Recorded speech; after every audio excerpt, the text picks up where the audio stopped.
I am a big anime fan and I wanted to make a video about it for a while, but I never knew how to start because it's such a massive and varied medium.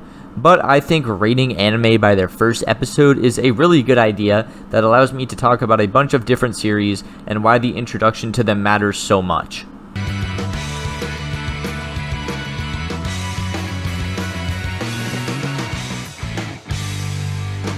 Death Note is one of those anime that transcends just fans of the medium and has found its way into the mainstream of pop culture.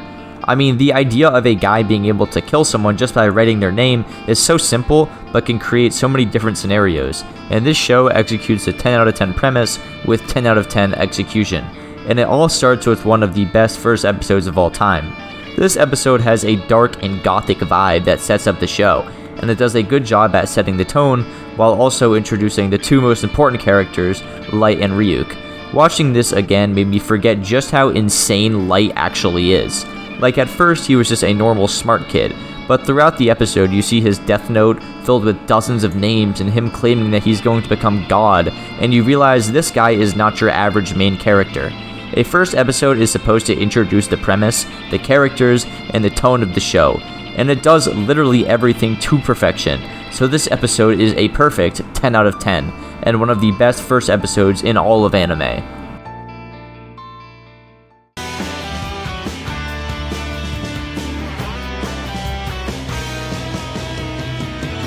Fullmetal Alchemist Brotherhood is a classic amongst classics, with one of the greatest stories I have ever witnessed, but even I can admit the first episode is not the greatest start.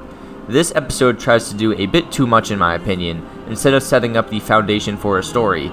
It introduces almost every major character, but none of them actually feel important when there's so many of them. There's way too much comedy here as well. The first 10 minutes have like 5 Ed short jokes, and then immediately flips to being dead serious. It feels a little messy. The plot of the episode is good, and it creates a lot of mysteries of what that ice dude's reasons are and what is really going on in the world. It also teases at some backstory stuff with Ed and Al, which is pretty cool, but it's hard to get hooked on that when there's so many other things being introduced without proper exposition. This episode is still enjoyable, but for a 10 out of 10 show, it's sadly a 6 out of 10 first episode.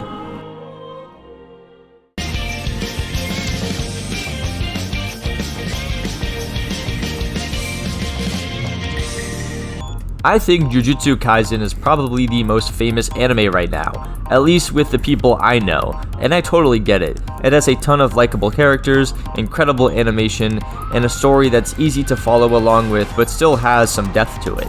The first episode is a pretty standard introduction to a show.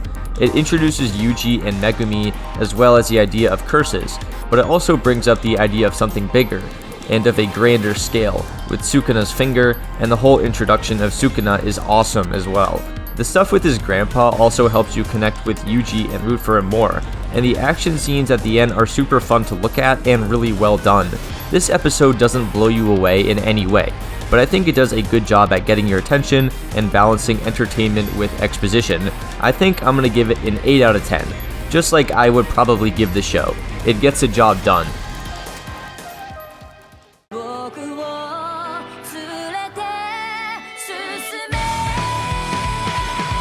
Demon Slayer when it came out was absolutely massive, and I don't think I've ever seen a show get that popular at a certain point of time. And while it's still really popular, the fan opinions have weirdly just took a massive nosedive, which I don't get. This show is still awesome. The characters are likable, the premise is simple but it works, and creates some unique plot developments, and obviously the animation and soundtrack are incredible, and it all starts with the awesome first episode.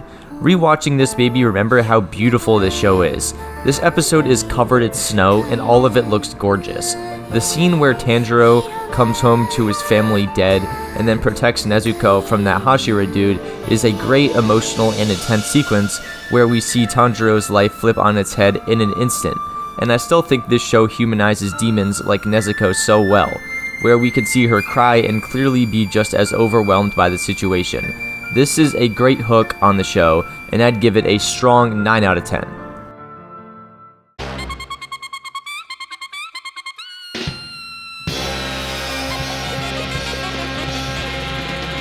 Man, it has been a while since I watched some Cowboy Bebop, and it is just as good as I remember. This is the oldest show here, but it has absolutely stood the test of time and is incredible from the very first episode. There is nothing like it. A space western about a bunch of guys with mysterious pasts and wacky personalities. And my only complaint for the first episode would be that the dynamic doesn't feel as special without Faye and Ed, but the dialogue is still clever and fun between the characters that are here. The plot has always came second to the vibe and the way the show makes you feel when watching, and that feeling is there in this episode. The way certain scenes are animated and edited, especially the fight scenes, as well as the awesome locations that Spike goes to, create an atmosphere that is enhanced by a soundtrack that I think is the best in all of anime. There's a few hints to a bigger plot here, but mostly it sticks to its episodic nature, and it is a killer first episode, and I'd give it a 9 out of 10.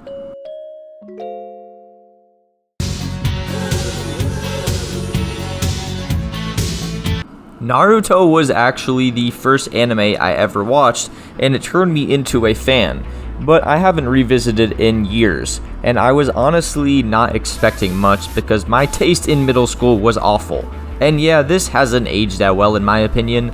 I forgot how annoying of a character Naruto is. Like, every time he's on screen, he's just obnoxious and acts like a brat. And I know it's the point, but it does not make me want to root for him.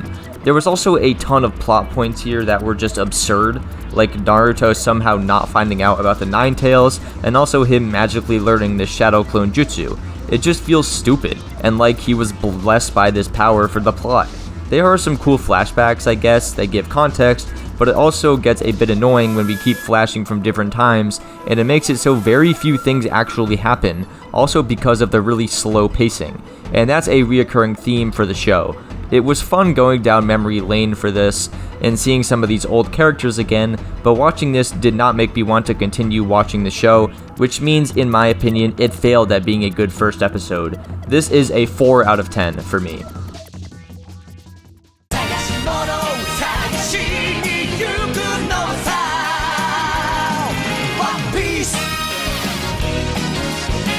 One Piece is the most famous anime of all time at this point, and it's also one of the longest, with over 1,000 episodes. I remember liking the start of the anime, and then thinking it fell off until I switched to the manga, which is superior. But honestly, this first episode was kinda disappointing for me. The one thing I can say is that Luffy is definitely great, and I forgot just how funny and cool of a main character he is, and also how stupid he is. But he doesn't start weak. He takes out a strong pirate immediately and inspires Kobe to stick up for himself, which is very much what makes Luffy such a great character. But this was a flawed first episode.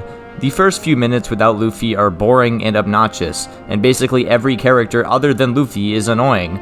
The animation has weird pauses and slideshow moments that just made me laugh, and there's a lot of weird moments where nothing happens, and it's transitioned from scene to scene that feels unnecessary. Ultimately, the pacing is kinda bad, which is the main problem of the One Piece anime, and it starts at the very beginning. 5 out of 10.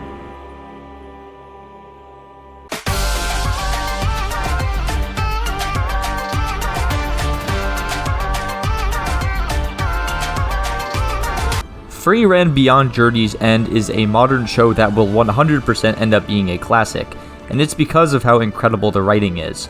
The first episode I remember being super interesting and something that immediately hooked me, and rewatching it I still agree with that.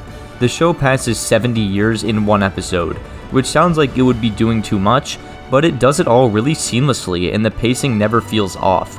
Seeing the eventual aging of Himmel and Dieter while Frieren stays the same age is equally interesting and sad, especially during Himmel's funeral, where Frieren looks back on her life and wonders why she didn't try to get to know him more. And then when we forward again, she says that she started to learn more about humans, and I think it's great that one person ended up causing that for such an old being. If I had one complaint, it would be that I find it unbelievable that Frieren couldn't process the idea that humans have a way different view of time despite her age, but I can look past that given her history. I also kinda forgot that Fern was introduced in episode 1, so that was a welcome surprise. Overall, this is an amazing first episode that honestly makes me want to rewatch season 1. 9 out of 10.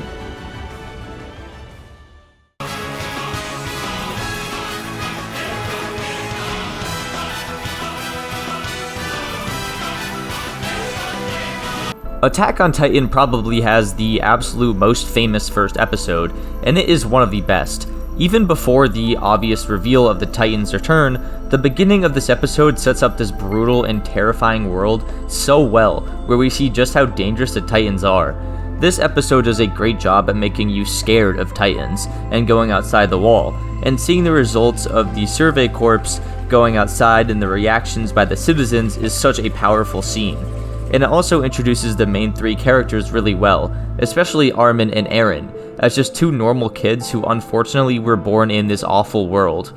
But obviously the best part is when the Colossal Titan shows up and the rest of the Titans destroy the entire area, and also eat Eren's mom. It is the perfect introduction because it holds absolutely nothing back, and in terms of world building, in a first episode it really does not get better than this. This is always the episode I showed to get people into anime, and it's an obvious 10 out of 10 first episode, and probably the best of all time.